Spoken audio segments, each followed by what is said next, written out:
والصلاة والسلام على سيد المرسلين وعلى آله وصحبه أجمعين. أما بعد، معزز ومحترم حاضرین، السلام علیکم ورحمۃ اللہ وبرکاتہ۔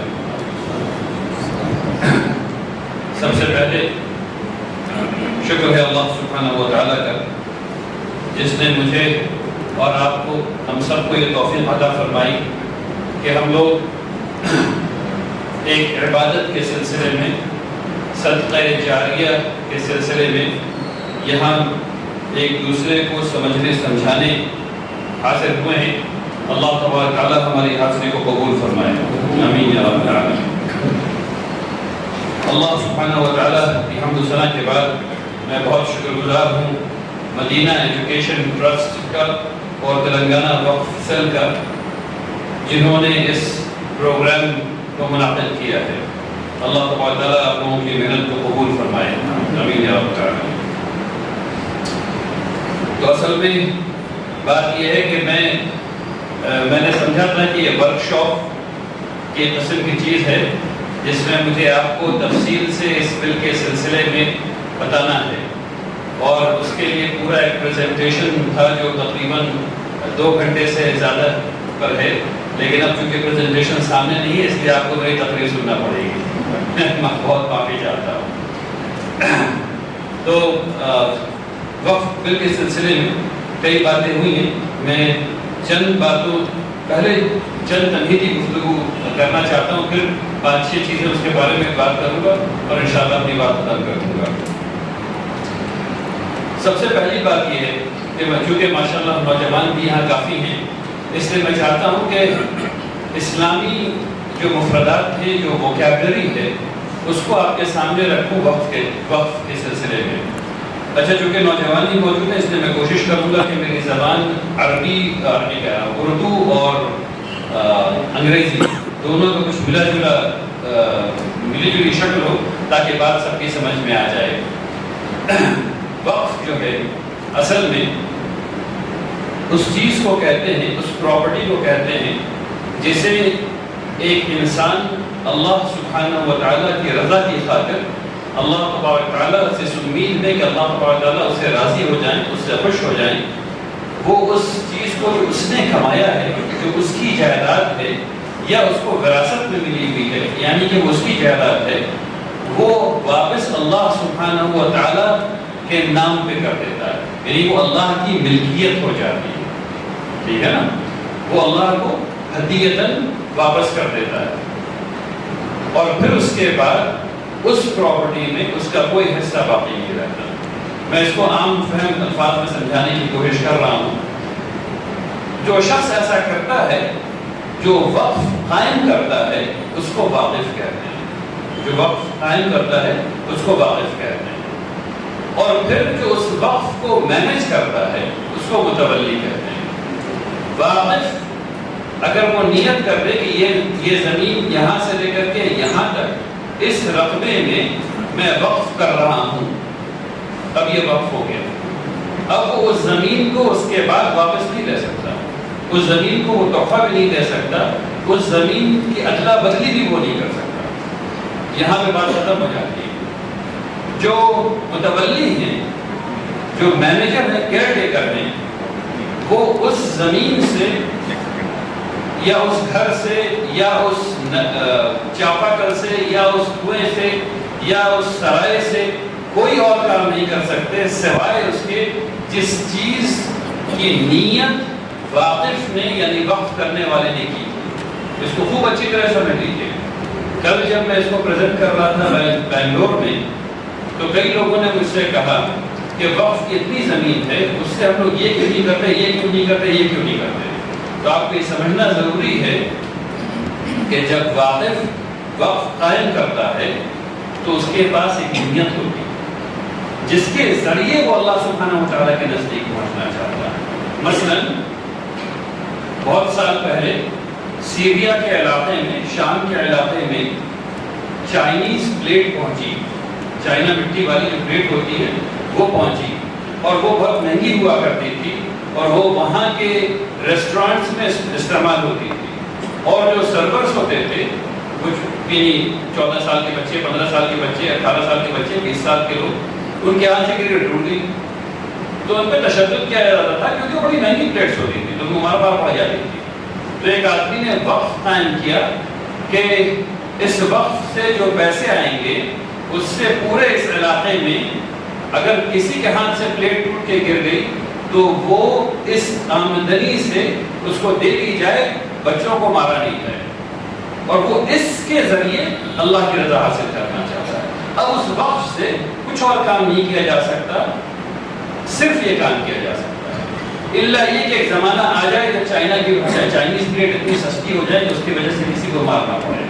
تو اس کو کہتے ہیں وقف کی منشا، جو واقف نے منشا کی تھی اس کا حاصل ہونا مستحیل ہو جائے، یعنی امپاسبل ہو جائے.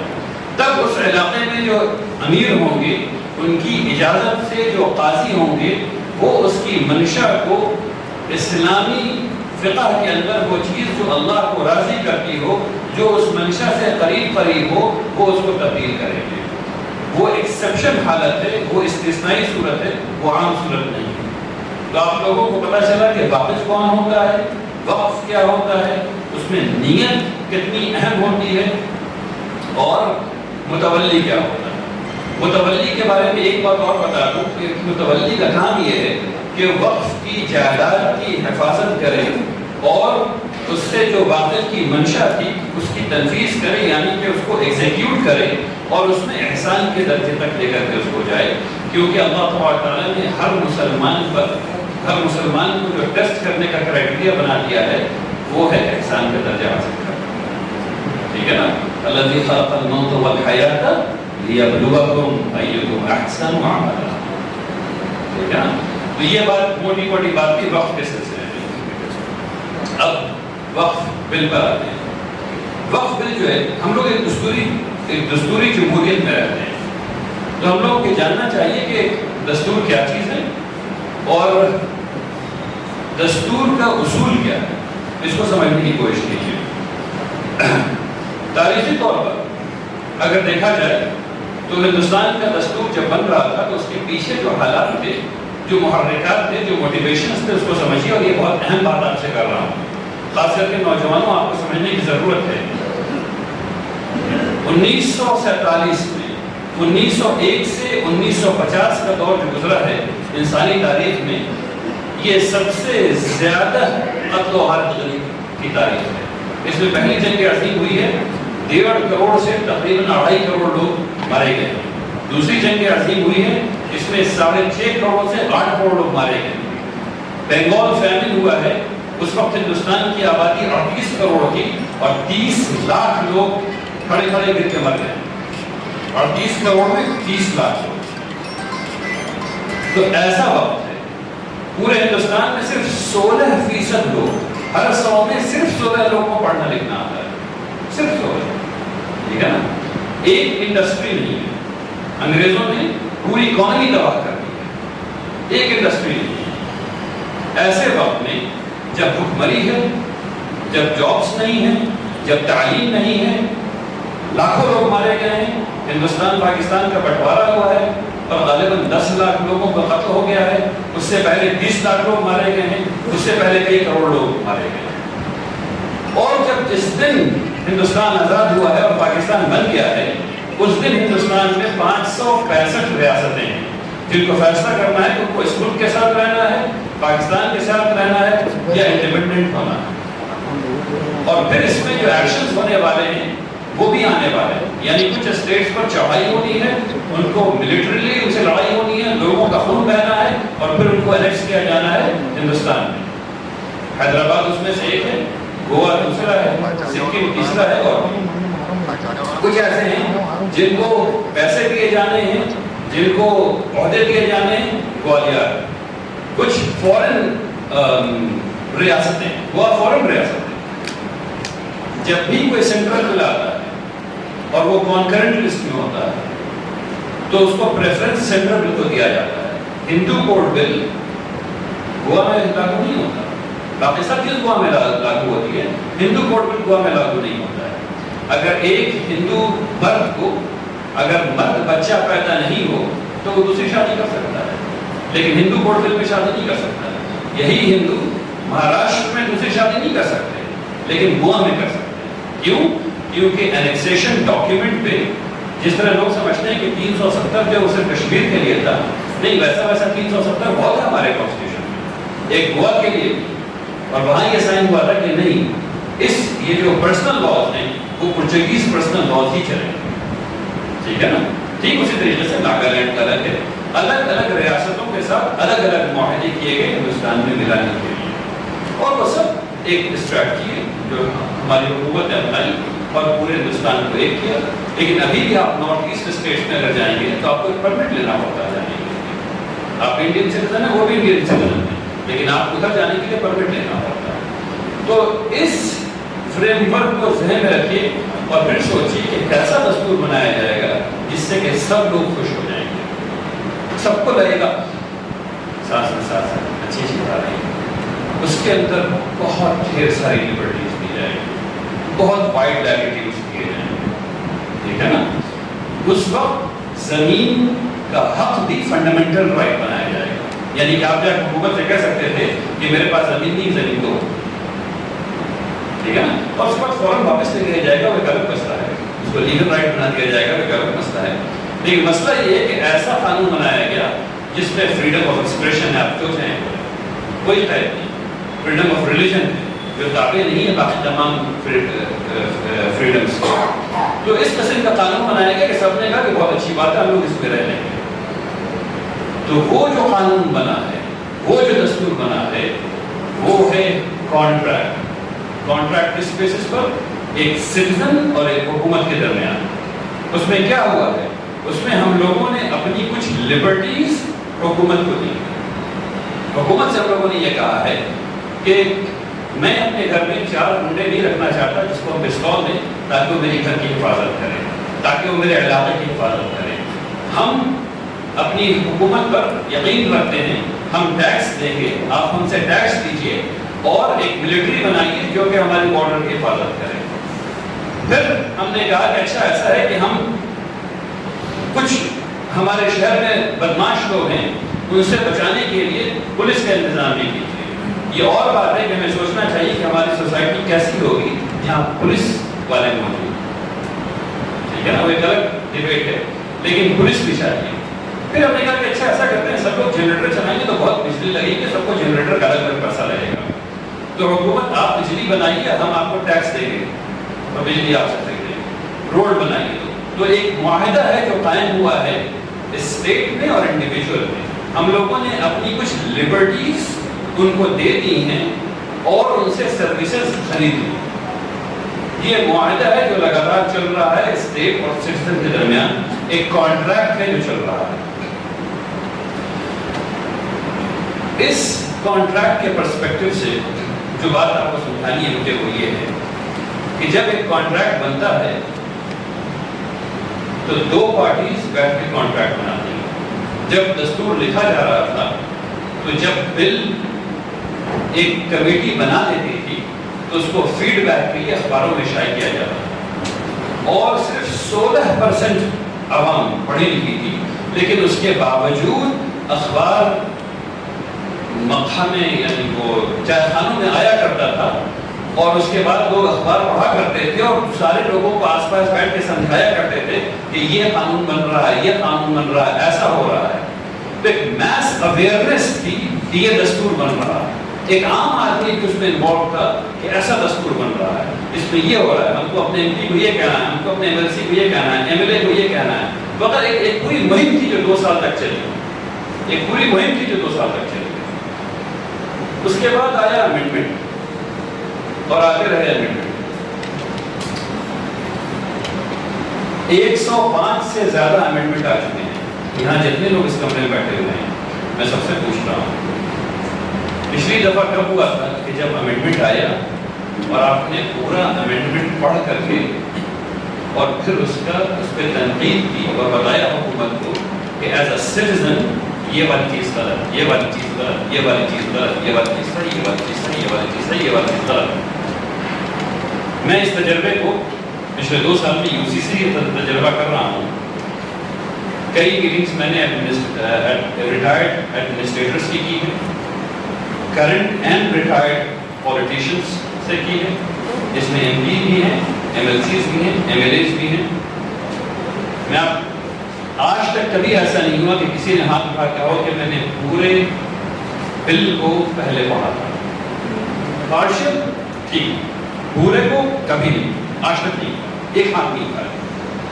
اور یہ میری اور آپ نے غلطی ہے. جب آپ مائنورٹی میں ہوتے ہیں، اس بات کو خوب کان کھول کر کے سنیے، جب آپ مائنورٹی میں ہوتے ہیں تو دستور کی حفاظت آپ کی ذمہ داری ہے. دستور کی حفاظت آپ کی ذمہ داری ہے. اگر جب آپ کو جاننا ہوگا کہ بل کب آ رہا ہے، کیوں آ رہا ہے، اس کے پیچھے مصرف کیا ہے، اور کیسے اس کو ڈاؤن لوڈ کرنا ہے، کیسے اس کو پڑھنا ہے، پڑھ کر کے کیا ملنے والا ہے، اور اس کے بعد اس پہ آبجیکشن کیسے کرنا ہے یا اس کی تائید کیسے کرنی، دونوں ہی بات ہے. یعنی ہم لوگوں نے دستور ہم لوگوں کو دیا ہے. ایسا نہیں ہے کہ کوئی حکومت ہے جس نے کوئی دستور ہمارے اوپر لاد دیا. ہمارے سگنیچر اس پہ، ہمارے سگنیچر اس پہ، آپ کے اور میرے سگنیچر اس پہ. اس بات کو خوب سمجھیے، دستور کے مالک ہیں آپ، غلام نہیں ہیں. دستور کے مالک ہیں آپ کو یہ بات بتانی ہے حکومت کو کہ یہ دستور غلط ہے، یہ آرٹیکل غلط ہے، یہ بل غلط ہے، یا یہ کلاس صحیح ہے، یہ کلاس صحیح ہے، یہ کلاس صحیح ہے. ٹھیک ہے نا؟ میں اس کو اس طرح سمجھاتا ہوں. جمہوریت میں جب جمہوریت کرکٹ کا کھیل نہیں کہ 2 آدمی بیٹنگ کر رہے ہیں، 9 آدمی سو رہے ہیں، اور ہم لوگ ایگزیکٹلی یہی کر رہے ہیں. جمعیت ہو، جماعت ہو، عمارت ہو، بورڈ ہو، بس یہ تو کچھ لوگ بیٹنگ کر رہے ہیں، باقی عوام سوئی گی. نہیں نہیں نہیں، جمہوریت خاص کر کے مائنورٹیز کے لیے فٹ بال کا گیم، پوری ٹیم کو دوڑنا پڑتا ہے اور لگاتار دوڑنا پڑتا ہے. ایگزاسٹو، بہت زیادہ تھکا دینے والا ہے. لیکن سگنیچر ہم نے کیا ہے، دستور پہ سگنیچر آپ نے کیا ہے. آپ ہی کو دوڑنا، مجھے ہی دوڑنا، میں نے کیا، مجھے دوڑنا. ٹھیک ہے نا؟ تو اگر نہیں دوڑیں گے، اگر اس کی حفاظت نہیں کریں گے، اگر اس میں آواز نہیں دیں گے، اگر نہیں بتائیں گے، اگر نہیں بیدار کریں گے، تو وہی ہوگا جو 105 امینڈمنٹ میں ہوتا رہا ہے. اور کچھ چیزیں تو بغیر امینڈمنٹ کے آ گئی. مثلاً جب بھی مسلم اپیزمنٹ کا نام آتا ہے ہم سب لوگ ڈر جاتے ہیں، واقعی مسلم اپیزمنٹ ہوا ہے. میں آپ سے کہتا ہوں ایک مسلم اپیزمنٹ نہیں ہوا ہے، جھوٹ ہے کہ مسلم اپیزمنٹ ہوا ہے. 1950 میں ہم لوگوں نے اس کانسٹیٹیوشن کو اپنے آپ کو دیا اور اس کو کہا کہ ہم اپنے آپ کو یہ کانسٹیٹیوشن دیتے ہیں، ہم اس دستور کی اتباع میں زندگی گزاریں گے. اور 2 مہینے کے اندر ستمبر میں پریزیڈنشل آرڈر آیا ہے جس میں یہ کہا گیا ہے کہ وہ لوگ جو اپنے آپ کو ہندو پروفیس نہیں کرتے وہ شیڈیولڈ کاسٹ نہیں ہے. یہ سب سے پہلا اپیزمنٹ ہے اور یہ مسلم اپیزمنٹ تو نہیں دکھتا. اس ایک بل نے ہندوستان کے رخ کو بدل دیا. یہ بل کہہ رہا ہے اس ایک پریزیڈنشل آرڈر میں، وہ دستور میں نہیں، وہ پریزیڈنشل آرڈر ہے 19 نمبر کا اس کا، اور اس نے ہندوستان کے رخ کو بدل دیا. ابھی کچھ دن پہلے ابھی جے ایم ایم نے لکھ کر کے بھیجا ہے، جہاں تک میری معلومات ہے، اللہ کرے صحیح ہو، لیکن جہاں تک مجھے بتایا گیا ہے وہ یہ ہے کہ جے ایم ایم نے ابھی لکھ کر کے بھیجا ہے کہ آدیواسی ہندو نہیں ہے. شیڈیولڈ کاسٹ نے کبھی پریزیڈنشل آرڈر سے سب کو موٹیویشن مل گیا کہ وہ جاب کے لیے اپنے آپ کو ہندو ڈکلیئر کریں، اور کر دیا، کیونکہ لکھا ہوا تھا کہ جو اپنے آپ کو پروفیس نہیں کرتے ہیں ہندو وہ شیڈیولڈ کاسٹ نہیں ہو سکتے. بہت بعد میں پھر اس میں سکھ کو جوڑا گیا اور بہت بعد میں پھر اس کے بعد بہت کو جوڑا گیا. اب یہ 3 لوگ جو ہیں وہ شیڈیولڈ کاسٹ ہو سکتے تھے، پھر بعد میں اور لوگ جوڑے گئے. اس کے بعد دیکھیے ہندو کوڈ بل بنا، اور ہندو کوڈ بل میں یہ لکھا گیا کہ اگر وہ یونائٹڈ رہتے ہیں اپنی فیملی کو تو ہزاروں کروڑ روپے کے میرے اور آپ کے ٹیکس کے پیسے ان کو بچیں گے. ہزاروں کروڑ آج بھی ان کو بچ رہے ہیں. مسلم یونائٹڈ فرنٹ تو نہیں لکھا مجھے کہیں بھی، لیکن ہندو یونائٹڈ فیملی کا جو ایلوکیشن ہے وہ موجود ہزاروں کروڑ. یہ سب باتیں میں وقت کے سلسلے میں کیوں کر رہا ہوں؟ تاکہ میں آپ کو کانسٹیٹیوشنل اسکیم سمجھا سکوں. کانسٹیٹیوشنل اسکیم سمجھا سکتا ہوں. میں کسی کمیونٹی کے خلاف نہیں کہہ رہا, اس بات کو سمجھیے گا. میں آپ کو یہ بتانے کی کوشش کر رہا ہوں کہ جب آپ سوتے رہتے ہیں تو دستور میں ایک لائن لکھ دینے سے کیا فرق پڑ جاتا ہے. ٹھیک ہے, تو اب اس بات کو ہم لوگوں کو سمجھنے کی ضرورت ہے کہ دستور کے ساتھ معاملہ کیسے کریں. اب وقف بل آیا ہے, ہر بل جب آتا ہے تو اس میں اسٹیٹمنٹ آف آبجیکٹ ہوتا ہے. یہ بل اس لیے آ رہا ہے, جب بھی کوئی مسئلہ ہوتا ہے تو مسئلے کو حل کرنے کے لیے, یعنی آپ نے لفظ سنا, مسئلہ ہونا چاہیے حل کرنے کے لیے, مسئلہ ہونا چاہیے حل کرنے کے لیے. اگر پریزنٹیشن ہوتا تو میں آپ کو دکھاتا کہ کیا مسائل ہیں جس کو یہ بل حل کر رہا ہے, لیکن جو یادداشت ہے اس سے میں کام کرنے کی کوشش کروں گا. مسئلہ ہونے کے لیے سب سے پہلے آپ کو یہ دیکھنا ہوگا کہ مثلا ان لوگوں نے کہا کہ وقت میں یہ مشکلات ہیں, تو اب ان کو جمع کیا جاتا ہے, ان کی اسٹڈی ہوتی ہے, اسٹیٹسٹیکل انالیسس ہوتا ہے, پھر یہ دیکھا جاتا ہے کہ ہاں بھئی یہ واقعی مسئلہ, اب اس کا حل ڈھونڈو. حل ڈھونڈنے میں وہ لوگ جو اس سے سب سے زیادہ متاثر ہیں ان سے بات چیت کی جاتی ہے. یعنی وہ جو بیمار ہے, آپ کہہ رہے ہیں علاج ہوگا, لیکن وہ جو بیمار ہے اس سے پوچھیں گے نہیں تم کو کھانسی ہو رہی, پیٹ میں درد ہو رہا ہے یا ہاتھ میں درد ہو رہا ہے, یہ پوچھیں گے نہیں. ٹھیک ہے نا. تو جب بھی مسئلے کا حل کیا جاتا ہے تو وہ جو اسٹیک ہولڈرز ہیں ان سے بات چیت کی جاتی ہے, ان سے پوچھا جاتا ہے اس مسئلے کا حل کیسے ہونا چاہیے. اس کے بعد ایک حل اوور آل لکھا جاتا ہے, اور اس کے بعد پھر اس کو ڈرافٹنگ کمیٹی کو دیا جاتا ہے. اس ڈرافٹنگ کمیٹی کو جس میں متاثرین بھی شامل ہوتے ہیں کہ بل کیسے لکھا جائے گا. اب جب لکھا گیا ہے تو ایک اور ڈپارٹمنٹ ہوتا ہے, اور یہ آپ سب لوگوں کو جاننے کی ضرورت ہے, اور پیچھے تک سب لوگوں کو جاننے کی ضرورت ہے. جب بھی کوئی بل لکھا جاتا ہے تو اس بات کا عنصر اس میں ہوتا ہے کہ اس بل کو جب یہ ایکٹ بن جائے گا تو اس کو انٹرپریٹ کرنے کے لیے سپریم کورٹ میں چیلنج کیا جائے گا کہ یہ غیر قانونی بن گیا, یہ ایکٹ انکانسٹیٹیوشنل ہے. جیسے پی ایم ایل اے کو کیا گیا نا کہ انکانسٹیٹیوشنل, لیکن سپریم کورٹ نے کہا نہیں, نہ صرف یہ کانسٹیٹیوشنل ہے بلکہ بہت اچھا ہے. پھر اس کے بعد سپریم کورٹ نے کہا نہیں کچھ غلط ہو گیا ہے, تو پھر ان کا کہنے نہیں پھر ریویو کریں گے. یہی ہوا نا پی ایم ایل اے کے ساتھ, پہلے کہا کہ نہیں بالکل ٹھیک ہے, سب صحیح ہے اس کے ساتھ, بلکہ اور زور سے کرنا چاہیے. پھر سمجھ میں آیا کہ نہیں اس میں کچھ غلط ہے, تو پھر 5 بینچ بنائیے اس کے لیے, وہ ہاں 5 ججوں کی بینچ بنائیے. تو یہ جو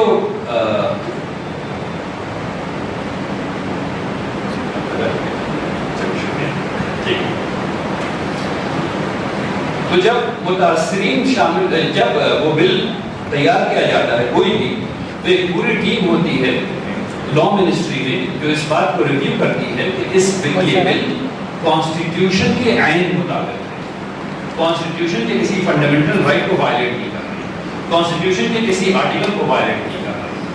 ٹھیک ہے نا. اور اس کے بعد پھر وہ پارلیمنٹ کے فلور پر آتا ہے ووٹ کرنے کے لیے. اب آتے ہیں بل پر. بل میں اسٹیٹمنٹ آف آبجیکٹ لکھا ہوا ہے پیج نمبر 16 پہ.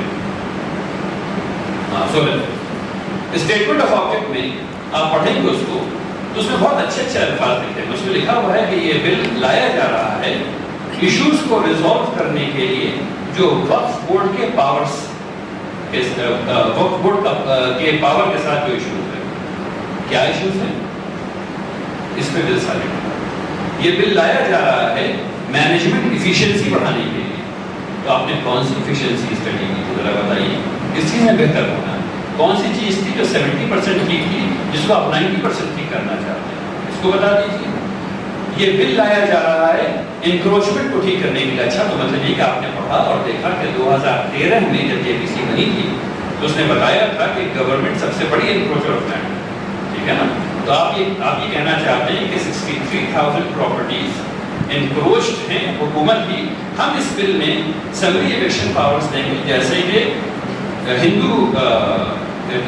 ہندو ٹیمپل بورڈز میں ہے, ویسے ہی کچھ ہندو ٹیمپل بورڈز میں سمری ایویکشن پاور ہے, ویسے ہی وقف بورڈ کو دینے والے ہیں.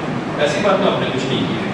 تو اسٹیٹمنٹ آف آبجیکٹ جب آپ پڑھیں گے تو مینجمنٹ کنسلٹنگ کے الفاظ اس میں efficiency, effectiveness, management, development, unification, یہ سارے الفاظ آپ کو ملیں گے جو پڑھنے میں تو بہت اچھے لگتے ہیں, لیکن جب دوبارہ پڑھیں گے تو پتہ چلے گا کہ انتہائی کھوکھلے ہیں, اس کی کوئی مطلب نہیں, کوئی مطلب نہیں. تو سب سے پہلی بات تو یہ کہ اسٹیٹمنٹ آف آبجیکٹس میں جب کچھ ہے ہی نہیں، آپ کے پاس کوئی مسئلہ ہی نہیں، تو آپ سالو کیا کرنے جا رہے ہیں؟ کچھ سالو نہیں ہو سکتا۔ اب اس کے بعد نام میں آئیے، نام میں انہوں نے اتنا بڑا نام دیا، یونیفائڈ وقف ایفیشنسی مینجمنٹ بورڈ، ٹھیک ہے نا۔ اب نام جو ہے، نام سے اگر چلنا شروع کریں گے تو نام کو واضح ہونا چاہیے، نام کو آسان ہونا چاہیے، نام موضوع ہونا چاہیے۔ ان تینوں کرائیٹیریا میں نام فیل ہو جاتا ہے۔ تو اب مجھے یاد آتا ہے کہ وقف ایکٹ سے پہلے کا جو نام تھا وہ زیادہ اچھا تھا، وہ تھا دا مسلمان وقف ایکٹ۔ میں اب یہ چاہتا ہوں حکومت سے کہ اس نام کو بدل کر کے دا مسلمان وقف ایکٹ ہی رکھے واپس، جو 1923 والا تھا، وہی زیادہ اچھا، بالکل صاف صاف۔ جیسے ہندو ٹیمپل بورڈ نام ہے نا بھائی، ہندو ٹیمپل بورڈ نام ہے، ویسے میں اب چاہتا ہوں کہ دا مسلمان وقف ایکٹ نام رکھا جائے، بالکل صاف صاف، آپ کو پتہ چل جائے کہ مسلمانوں کے لیے وقف ہے اور ایکٹ، تینوں بات پتہ چل جائے، ٹھیک ہے۔ تو اس طرح کی بہت ڈھیر ساری چیزیں، اب چونکہ وقت زیادہ ہو رہا ہے اس لیے میں چند چیزوں کو جو بل کے اندر ہے جو بہت زیادہ خراب ہے وہ آپ کے سامنے رکھنا چاہتا ہوں۔ پورا بل مسترد کرنے لائق پہلی بات ہے، ایک بھی چیز اس میں ایسی نہیں ہے جس کو، یعنی آپ ایک چیز لے لیں گے، آپ کہیں گے یہ والی چیز شاید کچھ بہتر ہو، یہ والی چیز شاید کچھ بہتر ہو، لیکن پورے بل میں اتنے پوائزن بلز ہیں جس کو جب آپ پڑھنا شروع کرتے ہیں تو آپ کو بہت تکلیف ہوتی ہے۔ ایک تو کہ اس بل کو پڑھنا اور اس کو کوریلیٹ کرنا یہ اپنے آپ میں ایک ٹاسک ہے۔ یعنی ایک ٹائم انہوں نے یہاں تبدیل کر دی، اس کو کوریلیٹ کیا کہیں اور کے پروویژن سے، اس کو کوریلیٹ کیا کہیں اور کے پروویژن سے۔ میں آپ کو ایک ایگزامپل دیتا ہوں جو ابھی بات ذہن میں آ رہی ہے۔ جہاں جہاں پر ان کو یہ لگا ہے کہ ٹرائبیونل کا استعمال نہیں کرنا چاہیے، وہاں انہوں نے اس پاور کو ختم کر دیا۔ جہاں جہاں کو لگا ہے کہ اس کا استعمال کرنا چاہیے وقف بورڈ کو کمزور کرنے کے لیے، وہاں انہوں نے پروویژن ڈال کر کے وقف بورڈ کے پاورز کو لے لیا۔ مثلاً ایک جگہ انہوں نے کہا ہے کہ سی ای او، جہاں وہ بات کرتے ہیں کہ اسکیم وقف بورڈ اسکیمز بنا سکتا ہے چیزوں کو بہتر کرنے کے لیے، وہ اسکیم بنائے گا، وہاں انہوں نے کہا ہے کہ سی ای او کا فیصلہ فائنل نہیں ہے۔ وقف بورڈ میں سی ای او کا فیصلہ فائنل ہے، ٹھیک ہے، نہیں ہوگا فائنل۔ تو اگر فائنل نہیں ہے، اس نے متولی سے کہا کہ بھائی یہ رپورٹ بھیجو، متولی کا تمہارا فیصلہ فائنل ہی نہیں ہے، ہم نہیں بھیجتے، جاؤ کیا کرو۔ سمجھ میں آ رہی ہے؟ یا اس کے بعد انہوں نے کیا کیا کہ جب ٹرائبیونل کی بات کر رہے ہیں تو ٹرائبیونل نے یہ کیا کہ وہ وقف بورڈ کے ایڈمنسٹریٹو مسئلے کو سن سکتا ہے۔ تو اب یہ جو سی او جس سے صرف ایک رپورٹ مانگی گئی تھی، اب وہ جائے گا اور جا کر کے وہ متولی جائے گا اور جا کر کے وہ کیس کر دے گا ٹرائبیونل۔ ایک رپورٹ تھی جو اس پراپرٹی کی بہتری کے لیے مانگی گئی تھی، وہ اس نے نہیں دی، اور پھر جب اس کو تنگ کیا گیا تو اس نے جا کے ٹرائبیونل میں کیس کر دیا کہ یہ مجھ سے غلط مانگ رہے ہیں۔ ٹرائبیونل نے کہا نہیں، تم بالکل سی او صاحب صحیح کہہ رہے تھے، تم غلط کہہ رہے تھے، رپورٹ دو۔ اور اس کو کرنے میں 3 سال نہیں کرنے مانگا گیا تھا 2017 میں، 2024 آلریڈی پہنچ گیا، ٹھیک ہے نا۔ اب اس کے بعد انہوں نے کہا کہ ٹرائبیونل جو ہے وہ فائنل نہیں ہے، بہت اچھی بات ہے، ٹرائبیونل فائنل نہیں، تو اب وہ اس ایک رپورٹ کے لیے جائے گا ہائی کورٹ، وہاں 7 سال لگے گا، پھر جائے گا سپریم کورٹ، وہاں 11 سال لگے گا۔ بات کس بات کی تھی؟ ایک رپورٹ مانگی گئی تھی، اس کو پروڈیوس کرنے میں 23.5 سال لگے گا۔ تو وقف بورڈ کا کیا حال ہوگا اس سے اندازہ لگا سکتے ہیں۔ تو اس قسم کے پوائزن بل پورے اوپر سے لے کے نیچے تک رہے گا۔ 2-4 چیزیں سنیے کتنی مزیدار ہیں اس میں 3C1 اور 3C2 دو آرٹیکلس ہیں۔ 3C1 3C2 کو ملا کر کے جب آپ پڑھتے ہیں تو آپ کو پتہ چلتا ہے کہ حکومت جس پراپرٹی کو کہہ دے گی کہ یہ پراپرٹی گورنمنٹ کی ہے، چاہے وہ انکروچ پراپرٹی کیوں نہ ہو، ٹھیک ہے نا، گورنمنٹ کہتی ہے پراپرٹی اس کی ہے۔ اب تو پھر وہ متنازع ہو گیا، وہ کلیکٹر بابو جب فیصلہ کریں گے تب فیصلہ کریں گے، لیکن ابھی سے وہ پراپرٹی وہ حکومت کی پراپرٹی مان لی گئی اور حکومت کی پراپرٹی ہو جاتی ہے۔ اب اس کے بعد یہ کہہ رہے ہیں کہ اس کوئی بھی پراپرٹی جس کے بارے میں کوئی بھی آدمی اگر وہ ایک ایپلیکیشن لکھ کر کے دے دے کہ یہ پراپرٹی وقف کی نہیں ہے، تو جس دم کلیکٹر صاحب کے آفس میں وہ ایپلیکیشن ڈلے گا، اس دم سے وہ property will cease to be a وقف، وہ وقف نہیں رہے گی اس وقت جب تک کہ کلیکٹر بابو فیصلہ نہیں کر دیں۔ اس سے یہ ہوگا کہ کل تک وہ قبرستان جہاں آپ اپنے دادا جان کو دفن کیا تھا، اور آپ کی دادی جان کا انتقال ہو گیا، اب آپ اس میں اپنی دادی جان کو دفن کر سکتے ہیں. اس سے یہ ہوگا کہ کبھی ایسا ہوا ہے کہ آپ مثلاً آپ کا گھر ہے اور کسی تھرڈ پارٹی نے آ کر کے ایک لیٹر ڈی ایم کو دے دیا، تو ایسا ہوتا ہے کہ وہ گھر آپ کی ملکیت سے نکل کر کے حکومت کی ملکیت میں چلا جائے؟ کبھی ایسا نہیں ہوتا، کبھی ایسا نہیں ہوتا، جب تک کہ کورٹس اس میں ججمنٹ نہیں دیتے، جب تک کہ کورٹس میں ججمنٹ نہیں دیتے. اب کورٹ جب ججمنٹ دے گی تب ہوگا. لیکن یہاں کیا ہو رہا ہے؟ یہاں فوراً اس کی ملکیت ختم کر دی جا رہی ہے. تو ایک ایسا لا اینڈ آرڈر سچویشن اس ملک میں آنے والا ہے جو تباہی مچا دے گا یہاں سے لے کر کے وہاں تک. ہر ایک جگہ سرکاری لوگ موجود ہیں جو ہر زمین کو، ہر وقت کی پراپرٹی کو یہ لکھ کے دینے کو تیار ہے کہ وقت کی پراپرٹی نہیں ہے. بات ختم ہو جانی ہے. اچھا ایک بات میں کہنا بھول گیا تھا، جب آپ بل کو پڑھتے ہیں تو آپ کیسے پڑھتے ہیں اس کو بھی سمجھنے کی ضرورت ہے. میں نے بات کی پریزیڈنشیل آرڈر 19، میں نے بات کی اس کے بعد کانٹریکٹ کی، میں نے بات کی ٹرسٹ کی. 10 سال سے سینٹرل وقف کونسل کے فنڈ میں اس میں 11 ممبر ہوتے ہیں، 9 ممبر نہیں ہیں اور اپوائنٹمنٹ میں نہیں ہو رہی، جس کی وجہ سے کہیں بھی وقت کام ڈھنگ سے نہیں چل رہا ہے. جب سینٹرل کونسل ہی نہیں چل رہے تو باقی کہاں سے چلے گا؟ ٹھیک ہے، یہ اعتماد پیدا کر رہا ہے، اعتماد ختم کر رہا ہے، اعتماد ختم کر رہا ہے. وقف کی جائیداد جو 2013 میں جے پی سی نے آئیڈینٹیفائی کی تھی، یہ حکومت نے لے رکھی ہے، آج تک حکومت نے خالی نہیں کی، اس کے پاس ہی نہیں. یہ اعتماد کو بڑھا رہا ہے، اعتماد کو گھٹا رہا ہے. ٹھیک ہے نا. اسی طریقے سے جو حالات ہیں ملک کے، وہ قانون پر اعتماد بڑھا رہے ہیں یا گھٹا رہے ہیں. تو ہم لوگوں کو یہ سمجھنا چاہیے کہ جب بھی ہم بل پڑھیں گے تو ہم اسی ٹرسٹ ڈیفیسٹ کے نقطۂ نظر پڑھیں گے کہ اس کا سب سے خطرناک نتیجہ کیا نکلنے والا ہے. اس کو کبھی بھی ٹرسٹ فیکٹر سے نہیں پڑھ سکتے، اور ٹرسٹ فیکٹر سے پڑھنے والے معصوم ضرور ہو سکتے ہیں لیکن وہ دانشمندی سے کام نہیں دے رہے. جب بھی آپ پڑھیں گے اس بل کو یا اور کسی بل کو جو مائنورٹی رائٹس کو افیکٹ کرتا ہے، اس کو ہمیشہ اس نقطۂ نظر سے پڑھنا چاہیے کہ اس کا منفی اثر سب سے زیادہ کہاں نکلنے والا ہے. ہم لوگوں نے بھی دیکھا پلیسز آف ورشپ ایکٹ جو اتنا صاف ستھرا لکھا ہوا تھا، جو اتنا صاف ستھرا لکھا ہوا تھا، اس کا سپریم کورٹ نے کہا نہیں بھائی آپ چینج نہیں کریں گے، کیریکٹر کو اسیس کر سکتے ہیں. لو بھائی اسیس ہو گیا، کاشی اسیس ہو گیا، ہو رہا ہے، مطلب اسیس ہو رہا ہے. ٹھیک ہے نا. تو جب بھی قانون کو پڑھا جائے گا یا بل کو پڑھا جائے گا تو اس نقطۂ نظر سے پڑھا جائے گا کہ اس کے منفی اثرات زیادہ سے زیادہ کیا ہو سکتے ہیں تاکہ ہمیں حقیقت کا علم ہو سکے. اب دیکھیے انہوں نے کہا کہ لا آف لمیٹیشن ختم کر دیا جائے. پرائیویٹ پراپرٹی جو آپ کی ہے اس پہ لا آف لمیٹیشن اپلائی ہوتا ہے، یعنی کہ اگر آپ کی پراپرٹی پہ کسی نے قبضہ کر دیا اور ایک قانون کے حساب سے 12 سال اس کا وقت ہے، اگر آپ نے 12 سال تک اس پہ کوئی ایکشن نہیں لیا تو جس نے قبضہ کیا تھا اس کی پراپرٹی ہے. آپ نے کوئی لیگل نوٹس نہیں دی تھی، آپ نے قبضہ کیا، وہ آپ کی پراپرٹی ہو گئی. اس کے پیچھے جو فکر کار فرما ہے وہ یہ ہے کہ ایک آدمی ہے لاولد تھا، اس کا انتقال ہو گیا، تو دیکھنے والا نہیں، اس سے بہتر کہ کوئی زمین استعمال کرے. کچھ اس قسم کی چیزیں اس کے پیچھے کار فرما ہو. آپ نے کر لیا پرائیویٹ پراپرٹی نہیں چلی گئی، لیکن جو پبلک پراپرٹی ہے اس کو اس کا ہمیشہ زیادہ خیال رکھا جاتا ہے.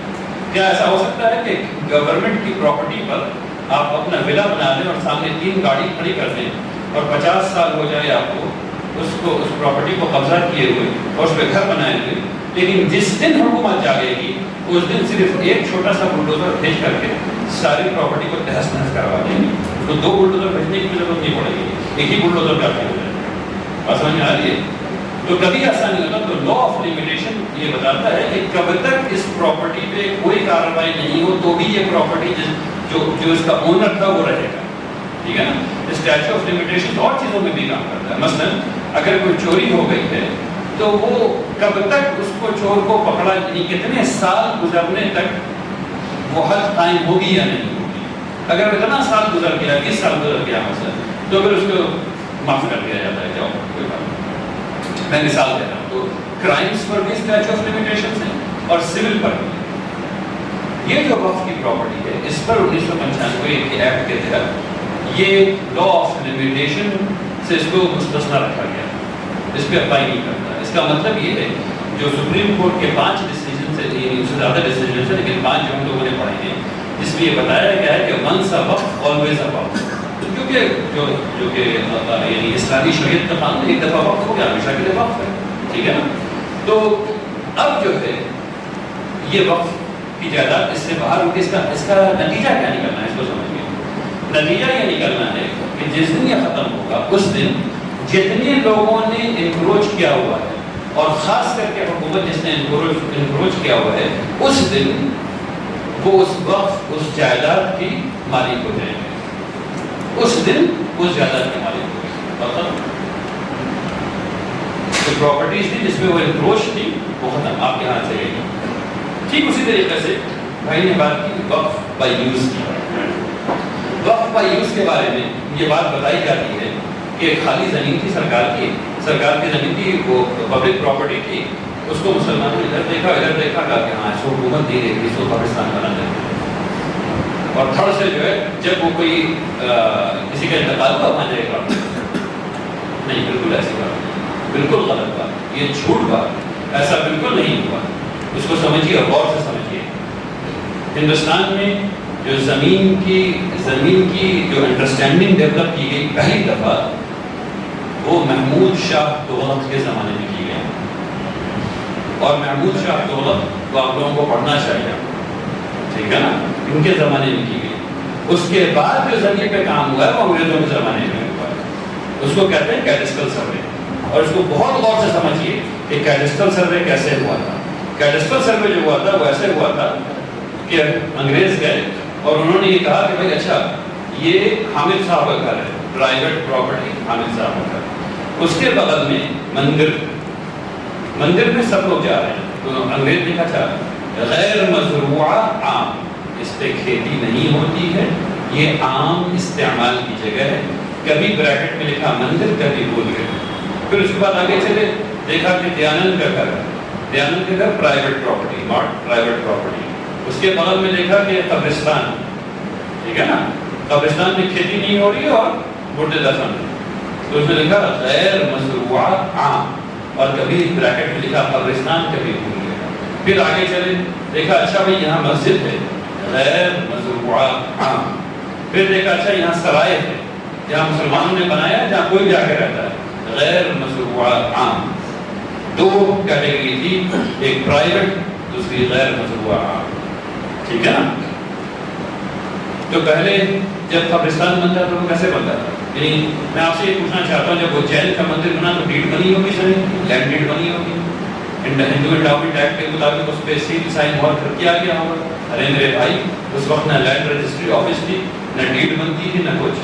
ٹھیک ہے نا. تو جتنے مندر ہیں پرانے سب بائی یوز ہیں. اس کو غور سے سمجھ لیجیے.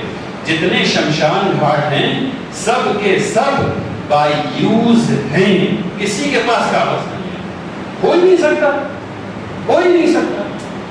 بات سمجھ میں آ رہی ہے؟ جتنے مندر ہیں، جتنے پرانے شمشان گھاٹ ہیں، سب کے سب بائی، چاہے وہ سومناتھ کا مندر ہو، چاہے وہ جین کا مندر ہو، چاہے وہ ساؤتھ میں جتنے مندر ہیں، نارتھ میں جتنے مندر ہیں، سب کے سب بائی یوز ہیں. کسی کے پاس کوئی کاغذ نہیں ہے. ٹھیک ہے نا. تو کاغذ نہیں ہونے کا یہ مطلب نہیں ہوتا ہے کہ سرکار کی جائیداد پہ قبضہ کر لیا. کیا کوئی کہہ سکتا ہے کہ سومناتھ سرکار کی جائیداد پہ بن گیا ہے؟ نہیں. کیا کوئی کہہ سکتا ہے کہ جین کا مندر جو ہے وہ سرکاری زمین پہ بنا ہوا ہے؟ نہیں. اس وقت جو لوگ تھے ان لوگوں نے اس زمین کو دان کیا ہوگا، پھر اس زمین میں چیز بنی ہوگی. ٹھیک ہے نا. ٹھیک اسی طریقے سے مسلمانوں نے وہ اس زمانے میں کیسا ہوتا تھا، اس نیم کے پیڑ سے لے کر کے اس گلاب کے پودے تک، یہاں سے یہاں تک قبرستان بنے گی. بات ختم ہو گئی. اس آدمی نے کہہ دیا وہ زمین وقف ہو گئی، اس کو اللہ نے کیا ثواب مل گیا اور مل رہا ہے. باقی سارے مسلمان فری میں وہاں مردہ دفن کر رہے ہیں. ٹھیک ہے نا. تو یہ جو زمین ہے حکومت کہہ رہی کہ نہیں، اب جتنی بھی زمین جو غیر مزروعہ عام میں تھی، جو اس طرح کی زمین ہے، وہ سب وقف ختم. تو آپ کی مسجد گئی، آپ کے قبرستان گیا، آپ نے جو کنواں کھودا تھا جیسے سب لوگ پانی پی سکیں وہ گیا، سرائے گیا، ہر چیز جو بھی چیز اس میں آئی گی وہ چلی جائے گی. تو اس قسم کی بہت ڈھیر ساری چیزیں اس میں لائی گئی ہیں. ایک بات یہ کہی گئی کہ ٹرائیبیونل جو ہے اس کا فیصلہ فائنل ہے. تو میں آپ سے پوچھنا چاہتا ہوں کہ لوور کورٹ ہوتا ہے سول کورٹ میں، لوور کورٹ ہے، اس کے بعد ہائی کورٹ ہے، اس کے بعد سپریم کورٹ ہے. تو میرا خیال ہے کہ لوور کورٹ میں یہ لکھا گیا ہوگا کہ اس کا فیصلہ جو ہے وہ کوارٹر فائنل ہے، ہائی کورٹ کا فیصلہ جو ہے وہ سیمی فائنل ہے، اور فائنلی جو سپریم کورٹ کا فیصلہ فائنل ہے. نہیں میرے بھائی، تمام کورٹس کا فیصلہ فائنل ہوتا ہے. اور ٹرائیبیونل میں کون لوگ بیٹھتے ہیں؟ ٹرائیبیونل میں جج ہی بیٹھتا ہے جو حکومت اپوائنٹ کرتی ہے. کوئی مسلمان نہیں بیٹھ رہا کہ جا کے اپنا وہ صرف مسلمان ہی پہنچ گیا ہے. وہ ایک کوالیفائڈ جج ہے حکومت کا، جس کو حکومت نے اپوائنٹ کیا ہے، وہاں بیٹھنے کے. بات سمجھ میں آ رہی ہے؟ اب اس کا اور وہ اسپیشلائز کرتا ہے. اور ٹرائیبیونل انٹرنیشنلی ریکوگنائزڈ میکینزم ہے عام جسٹس کو عام کرنے کے لیے، فیصلے کو جلدی کرنے کے لیے. اور ایسا نہیں کہ صرف مسلمانوں کو اسپیشل ٹرائیبیونل دے دیا گیا. ہندوستان میں 52 ٹرائیبیونل ہے جو کام کر رہے ہیں اور سب کے فیصلے فائنل ہیں. ٹھیک ہے نا؟ اور سب کے بہت وائڈ ایٹیٹیوڈ سے پاورز ہیں. ٹھیک ہے؟ ٹھیک. ایک بات آپ کو آخر میں ایک بات بتاتا ہوں کہ ایک بات یہ کہی گئی کہ وقف بورڈ کے پاس یہ پاور ہے کہ جہاں انگلی رکھتے وہاں وہ وقف ہو جاتا ہے. وقف بورڈ کے پاس یہ پاور ہے کہ جہاں انگلی رکھتے وہاں وقف ہو جاتا ہے. تو میں اور فہد جو ہیں وہ ہم لوگوں نے بڑا علم تفریح کہہ رہا ہوں کہ ہم لوگ کہتے وہاں سنسد بھون انہوں نے مل کے انگلی رکھی لیکن وہ وقف نہیں ہوا. بہت حیرت ہوئی کہ نہیں ہوا. تو پھر ہم لوگوں نے پڑھنا شروع کیا کہ بھائی یہ وقف کیوں نہیں ہوا، ہم دونوں نے انگلی رکھی تھی. تو پتہ چلا کہ نہیں ایسا نہیں ہوتا، بالکل جھوٹ بات بتائی جا رہی ہے. ہوتا یہ ہے کہ وقف بورڈ کے پاس جیسے کہ عام انسان ہے، اگر آپ کو یہ پتا چلے کہ آپ کے دادا نے 100 ایکڑ زمین خریدی تھی، آپ کو پتا نہیں تھا لیکن آپ کے دادا نے خریدی، تو اب آپ اس کو انویسٹیگیٹ کریں گے نا. یہ چھوڑ دیں گے 100 ایکڑ زمین کو؟ نہیں چھوڑیں گے نا بھائی. جائیں گے نا، دیکھیں نا کون بسا ہوا ہے، کاغذ نکالو. اگر کاغذ مل گیا تو پورا موٹیویٹڈ ہے کہ 100 سال تک لڑائی کریں گے لیکن 100 ایکڑ زمین نکالیں گے. یہی ہوتا ہے نا. تو وقف کی اگر زمین ہے اور وقف بورڈ کا چارٹر یہ ہے، اس کی منشا یہی ہے کہ وقف کی زمین کو نکلوائے. تو اس کو جب پتہ چلتا ہے، کوئی اپلیکیشن آتا ہے کہ بھائی یہاں پر وقف کی یہ والی زمین وقف کی تھی، تو اب وہ کیا کرے گا؟ کون کرے گا؟ سی ای او. سی ای او کون ہے؟ اے ڈی ایم رینک کا ایک آدمی جو کس نے اپوائنٹ کیا ہے؟ حکومت نے اپوائنٹ کیا. آپ نے اپوائنٹ نہیں کیا، حکومت نے اپوائنٹ کیا. اس آدمی کو، وہ آدمی ایک خط لکھے گا لینڈ ڈپارٹمنٹ، رجسٹری ڈپارٹمنٹ، پھر ایک خط لکھے گا ریونیو ڈپارٹمنٹ، پھر ایک خط لکھے گا سی ای او. جب یہ سارے لوگ کنکر کریں گے کہ ہاں بھائی یہ وقف کی زمین ہے، تب وہ اس کو وقف کی زمین لکھے گا. اس سے پہلے نہیں لکھتا. اس بات کو سمجھیے. ٹھیک. اب چونکہ میرا وقت ختم ہو گیا ہے، آپ لوگوں کو یہ بتانا چاہتا ہوں کہ بہت ہی انٹرسٹنگ بل ہے جو آپ کی جائیداد کو، مسلمانوں کے وقف کی جائیداد کو، یہ تین چیز کو یاد رکھیے.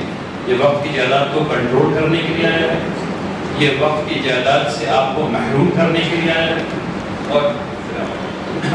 اور جو سب سے پہلی بات یہ کنٹرول کر رہا ہے، دوسری بات یہ وقف یہ آپ کو محروم کر رہا ہے آپ کی جائیداد سے، اور تیسری چیز جو یہ کہہ رہا ہے وہ آپ کے حق کو محدود کر رہا ہے، وقف کے کرنے کے حق کو محدود کر رہا ہے. بارک اللہ فیکم جمیعا. جزاکم اللہ خیر. وآخر دعوانا الحمد للہ رب العالمین.